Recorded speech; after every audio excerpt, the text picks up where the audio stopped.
29 November দেশের প্রেক্ষাগৃহে মুক্তি পেয়েছে প্রাপ্তবয়স্কদের সিনেমা ভয়াল।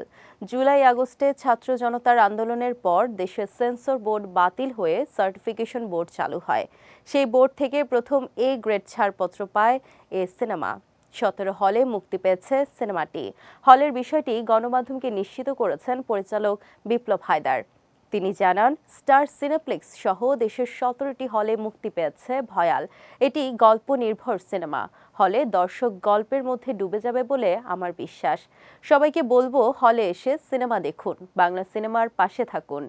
ভয়াল সিনেমার প্রধান চরিত্রে অভিনয় করেছেন ছোট পর্দার অভিনেতা ইরফান সাজ্জাদ।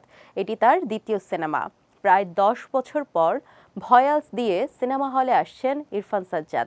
সিনেমাটি নিয়ে তিনি বলেন, সিনেমার যে বার্তা তা খুবই ইউনিক। আজ মুক্তি পেয়েছে সিনেমাটি। আশা করি যারা দেখবেন ভিন্ন রকম স্বাদ পাবেন। দর্শকদের মাঝে ভয়াল একটা ভালো প্রভাব ফেলবে। এই সিনেমায় ইরফান সাজ্জাদের বিপরীতে অভিনয় করেছেন মডেল অভিনেত্রী আয়েশা খান। এই সিনেমায় গ্রামীণ কিশোরীর চরিত্রে অভিনয় করেছেন তিনি। সিনেমাটিতে বিভিন্ন চরিত্রে আরও অভিনয় করেছেন গোলাম ফরিদা ছন্দা, লুৎফর রহমান জর্জ, ম্যাক বাদশাহ সহ অনেকেই। মুক্তির আগে ব্যতিক্রমী প্রচারণায় অনেকটা দর্শকের নজর কেড়েছে ভয়াল। এবার দেখার পালা, প্রেক্ষাগৃহে কেমন দর্শক টানতে পারে গল্প নির্ভর এ সিনেমা।